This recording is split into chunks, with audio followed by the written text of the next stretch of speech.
Hello, everybody, and welcome to Lesson 6 of our Adult Sabbath School Bible Study. We're so glad you're here to join us. And by us, I mean my friends, Edward and Pastor Sasha. My name is Monique, and I just want to get started with our first question.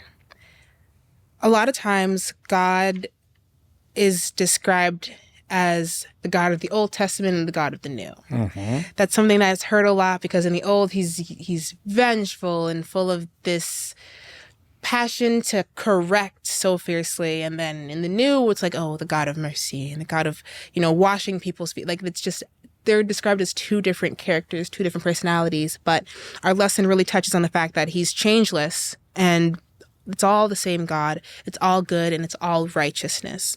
So I wanted to really touch on that and give us an opportunity to look at why God can't always be so merciful when showing justice and enacting justice in the ways that we would expect. Yeah, it's a very important question, but let's start by addressing the question whether God is the same in the Old Testament and the New Testament. Mm-hmm. And indeed, this was the biggest problem which existed in Christianity since the 2nd century. Wow. Because some of these early church leaders, they were talking, you have two gods, you have God Yahweh, which is the God of the Jews, and he's cruel and punishing. Mm-hmm. And you have Jesus, that's the God which is merciful. Mm-hmm. But let's take a look at some of the examples.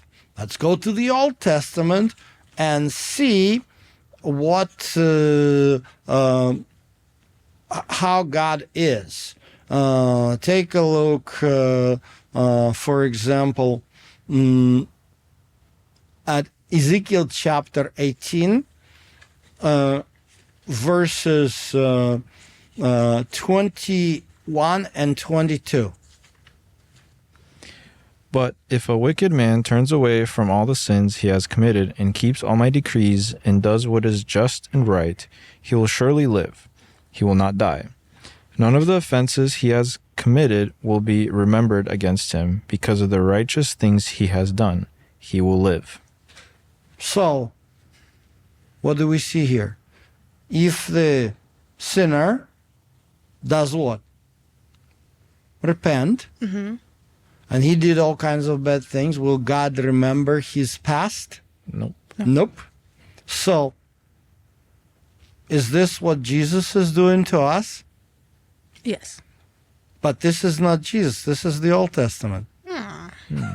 You Curious. see? Huh. It's the same. Yeah. God is always the same. Mm-hmm. Take a look at this. Let's read verse 23. Verse 23. Do I take any pleasure in the death of the wicked, declares the sovereign Lord. Rather, I am not pleased when they turn from their ways and live. Yeah. You see? Got you. So he would prefer for everybody to turn from their ways, seek righteousness, not just in the New Testament. Because it's like, I guess because it's so much more frequently stated in the New Testament because people haven't really gotten it through their heads. So it's like Jesus is kind of giving an opportunity to really just drive it home. But God mentions it over and over again, like in the Old Testament, but it led to the point where it's like, no, he has to kind of get down on 2 feet and say it to their faces for them to get it. The mm-hmm. script hasn't changed. It's just a different person kind of telling the story. Yeah, exactly. So Gotcha. So we don't have any changes here. Mm-hmm. But I showed you what seemed to be for many paradoxical, that in the Old Testament, God is actually merciful, forgiving, right, and loving. But let me debunk the myth that in the New Testament, Jesus is always loving and merciful. Right. Because, hey, he's got a little taste of that fire in him, too. He definitely does. Oh, yeah. Take a look at Revelation 6, verses 15 through 17. And this is just the right place to start because I feel like Jesus really throws down in Revelation. He's not kidding around, which I think that's the thing. Like, people take God's severity and his seriousness. He just means what he says. Oh, yeah. And even like amongst friends, even amongst humans, like that, like being definite about anything can sometimes really set people on edge. They want you to kind of tiptoe and be careful and be kind. Like, well, you can be kind, but you can also be serious. And that's just not something that people are used to. So going from like God, who's just like, no, I mean it. And going to like Jesus, where it's like, there's opportunities and you'll always like, it can seem like it's different, but it's just the same. It's just giving you two ways to look at it. And he's speaking to different people too. I feel like in the Old Testament, they're kind of in a higher position of privilege. Like they're a strong nation. But like now in the New Testament, they're poor and these people are beggars and these people are injured and these people are used. Like, it's just like, it's a different audience. So that's why it can feel like a different message. It may feel like this, but yeah, that's if we look deeper, Right. it's the same. It's the same. Okay. Take us away. Let's go read Revelation 6. Then the kings of the earth, the princes, the generals, the rich, the mighty, and every slave and every free man hid in caves among the rocks of the mountains. They called to the mountains and the rocks, "Fall on us and hide us from the face of him who sits on the throne and from the wrath of the Lamb. For the great day of their wrath has come, and who can stand?" Okay, so when all this, hide us from something, what does it indicate this people state of mind? Afraid? Yes. So whom they are afraid or what they are afraid? God? Take a look. Hide us from the face of those who sit on the throne and from the Lamb. And who is the Lamb? Jesus. You see? Okay. Oh, I see what you did there. I see what you did there. Okay. Yeah, no. Okay. God's not the only like big, scary, person in the Bible. There's times where Jesus is to be feared as well. Well, let's be sure and remember that we believe, as Jesus himself said, the Lord is our God and the Lord is one. Right. So we're not talking about two different gods or two different individuals, but and sometimes people do get impression that God the Father can be angry and punishing and judging and exacting, but here is Jesus who goes and he pleads, don't punish, he's good, there's no good cop, bad cop situation here. Right. We are dealing with one God, and, that's why it's very important to see that, you don't have evil father or angry father and loving Jesus as the opposite. Okay, I got you. So to kind of just continue with insisting that God is changeless, we've already talked a little bit about when he was like repentant after creating man, or when he was with Moses and he relented from like his wrath and stuff like that.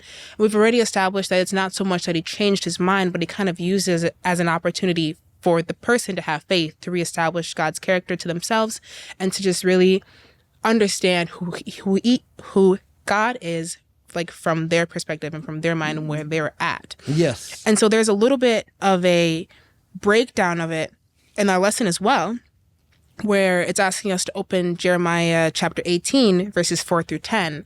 And I want us to kind of go through those verses and really just continue that idea and expand it to other sections of the Bible. Okay. Okay. Very good passage. Let's read it. Jeremiah 18, verse 4 through 10. But the pot he was shaping from the clay was marred in his hands, so the potter formed it into another pot, shaping it as it seemed best to him. Then the word of the Lord came to me, O house of Israel, can I not do with you as this potter does? Declares the Lord. Like clay in the hand of the potter, so are you in my hand, O house of Israel. If at any time I announce that a nation or kingdom is to be uprooted, torn down and destroyed, and if that nation I warned repents of its evil then I will relent and not inflict on it the disaster I had planned. And if at another time I announce that a nation or kingdom is to be built up and planted, and if it does evil in my sight and does not obey me, then I will reconsider the good I intended to do for it.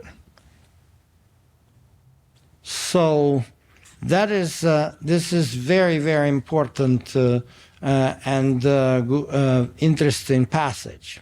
So let's take a look at the broader picture here. Okay. And again, it's good that we're doing, and we can refer to the previous lesson. So in the previous lesson, we discovered that God wants to destroy Sodom and Gomorrah. God and Abraham steps in. God says, I will destroy I'll destroy these people. Twice, he says to Moses, and make a new people out of you. Doubles down. Yeah. And basically, God, sort of steps back. There is an opposite Okay. situation. Okay. Piquing my interest.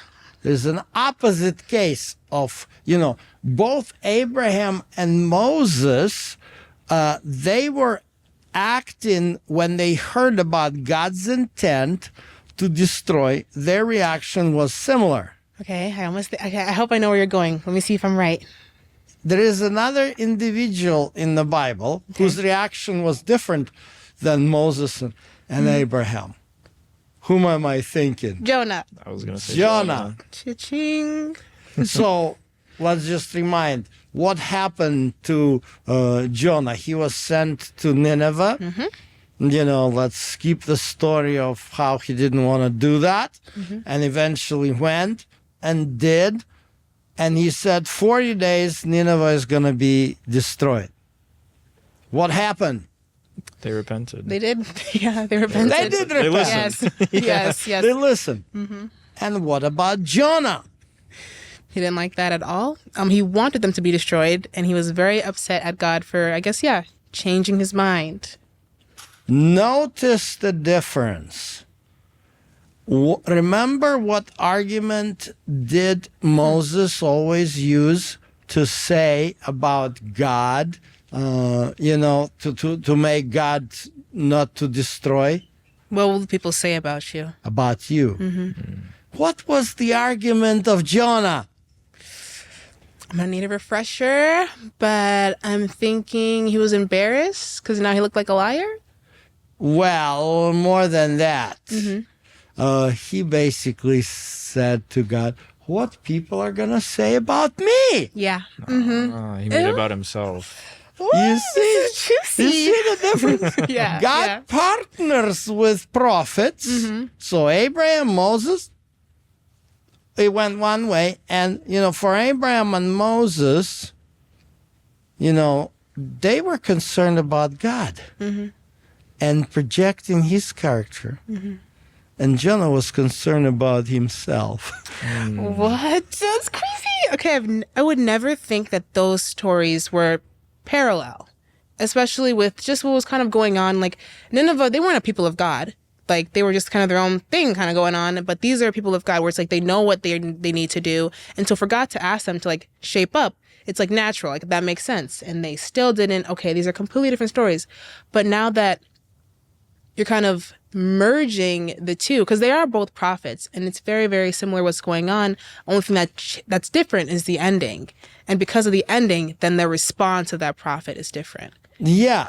Let's compare all these three cases.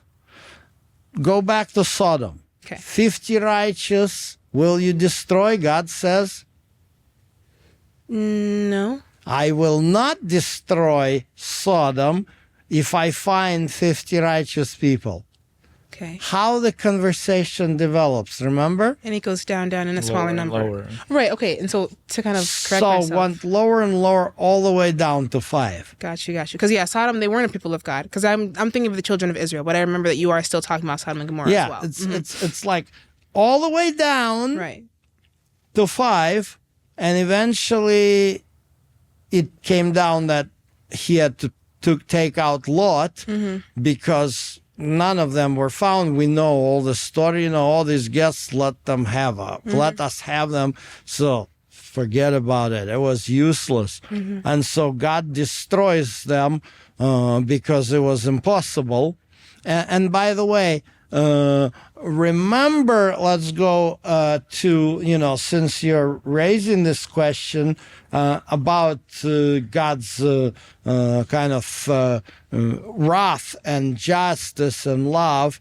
So take a look at actually at the beginning of the whole conversation, why what's happening here. Let's go Genesis 18, verses 20 and 21. And so between those two stories, it's Jeremiah 18 that's kind of that bridge. Yeah, it's basically, the Jeremiah 18, these are different examples. We'll see. Okay. Genesis 18, verse 20 and 21.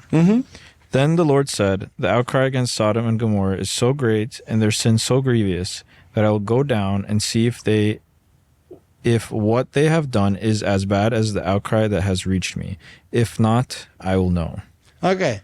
So outcry, what it implies? If God says there is an outcry, what does it imply? People are reaching out to him or anybody out there that can save them. Yeah, from whom? The people of Sodom and Gomorrah. Yeah, so the people of Sodom and Gomorrah are menace to everybody else. So what God is doing, he's by dealing with Sodom and Gomorrah, he's protecting the others. Oh, so it's not the people of Sodom and Gomorrah that are like, oh, God, help us. It's the surrounding nations that are like, these people are that's out what of it their says. minds. The outcry on them. Oh, okay. So against it. I see you. The outcry against them. So because it's a challenge. So God is acting in a matter of protecting others. Okay, so that's the situation. Now let's talk about Nineveh. Right. What is Nineveh? What's this capital of? You remember? Assyria. Right. And they had like long-standing beef with Israel. It's not only about beef. Assyrian Empire was the most cruel conquerors and aggressors. Gotcha. They had the most cruel executions. If they take people, if they take literally, they take city, they'll make such a cruelty, such an atrocity.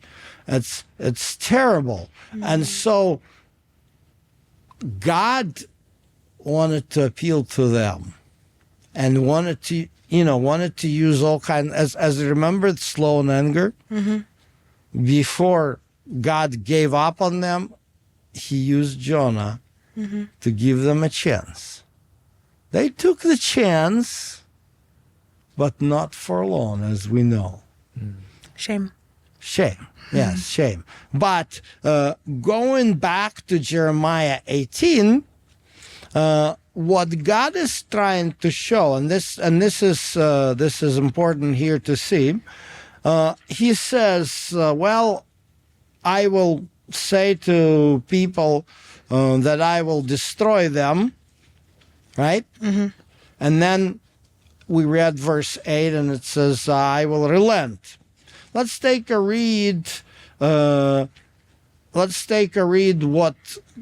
God is leading with this, Jeremiah with this. So take a look at the opposite case. Let's read Jeremiah 18, verses 9 through 11. Jeremiah 18, 9 through 11.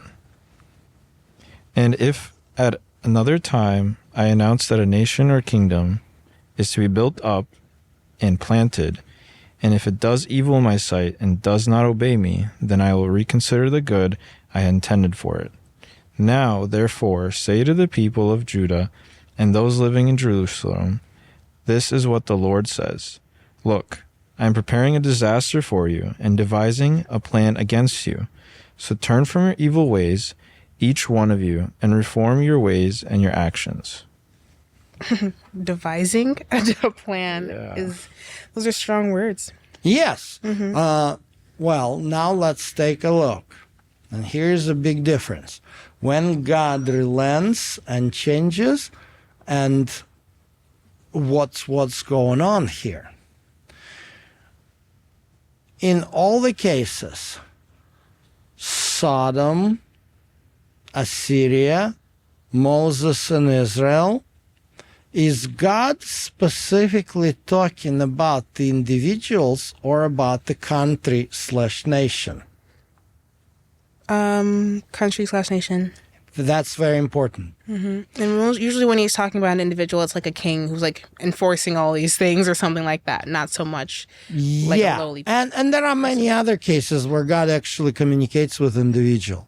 There's a difference between God's action vis-a-vis country/nation and God's action vis-a-vis you or me. Because God may say, I'll just, for example, God eventually here Jerusalem will be destroyed.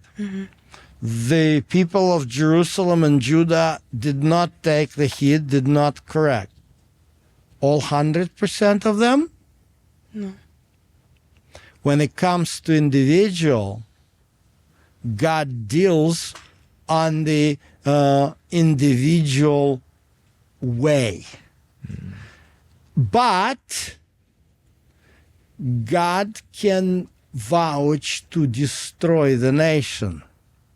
In other words, when God spoke to Moses, I will destroy this nation and make a new nation out of you. Basically, this phrase does not mean, in the context when we see it in other places, this phrase does not mean that God was planning to wipe out all 2 million people and Moses will be all alone, have to go find, have to go back to Sipporah, and they must have more children. This is not how it worked. What happened is this. On the Mount Sinai, God established his nation, kind of a theocratic state, like a country, and says, I'm going to dismantle all of it. It's no good. And actually, God was actually planning to do this. As he says, look at, for example, what we have read, basically, it says here, take a look at Exodus 32, verse 33. The Lord replied to Moses, whoever has sinned against me, I will blot out of my book. You see? He says, I'll destroy the nation. Then he says, okay, I'll not do it because of your right, But when it comes to individual, see, we're not being saved as a part of the nation. The nation can exist or God can blot it out. Or change his mind for the purpose of influence and such. And that's exactly, Moses and God was kind of arguing with God. What kind of, impact will it be on Egyptian if you just destroy the nation which you just created? And God said, all right. Well, so he's just kind of giving it's in a broader sense. This is what's going to happen. But in actuality, he's going to make a very particular effort on a case-by-case basis. And that's what it says. Okay. When it comes to the book, the nation Israel is not written in the book. Right. It's me case, and you are written in the book. Individually. Okay. Yeah. We can be part of Israel. We can be, doesn't matter.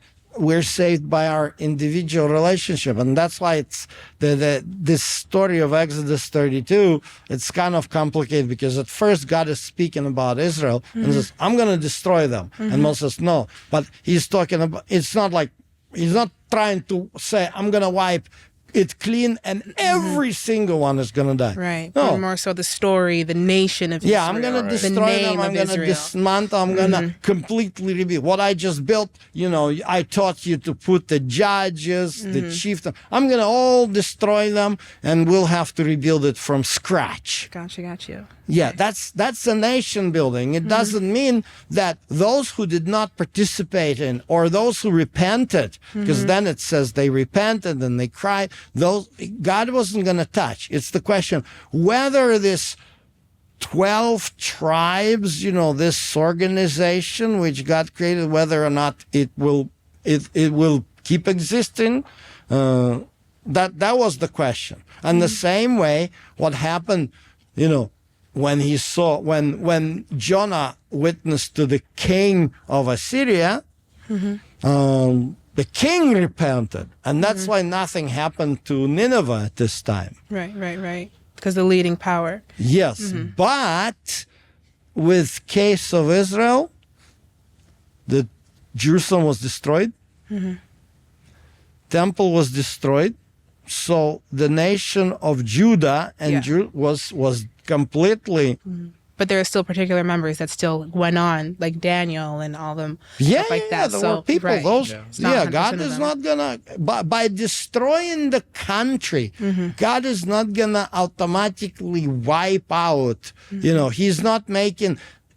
When He says, "I'm gonna wipe them out," if He's talking about context of the country, it's not, He's going to do the act of genocide. Right. He's going to just destroy that country, that foundation. I'm taking it as, since He's destroyed Jerusalem and everything like that, and then now when Jesus kind of comes in, He's ministering to those people those individuals that weren't destroyed, the people who did receive that mercy, who did choose Him in the end. To the remnant. So it's still the same God, but it's just ministering to a different group of people. He's a ministering, he's working with a different situation. Right. Because basically under the new covenant, we don't have a theocratic state. Right. There's no nation to work with anymore. And again, Jewish people exist. Jewish people are, there are those who are accepting Jesus. Throughout the centuries, many Jews have accepted Jesus. But the temple, Jerusalem, it's all done for. It's all gone, just because that was, the end of it. So what's your takeaway from that all then, Ed? I think God can be seen as cruel, but he's very justful. And He has every reason why He steps in. And He protects everyone else. So if someone's doing something wrong, He protects them. And He hates the sin, not the sinner. Definitely, I can use that as a great ending note, because there's nothing more just than that, protecting those who need to be protected and keeping them far, far away from the people who cause them that harm. And if you have something a little different that you want to say, or if you just want to agree, then leave that down in the comments. Share the video with those who may have similar or differing opinions, and let's keep the conversation rolling. Thanks so much, everybody, for your time today. Like the video, subscribe to the channel, and hit that notification so we see you next time. Thanks again. Bye-bye.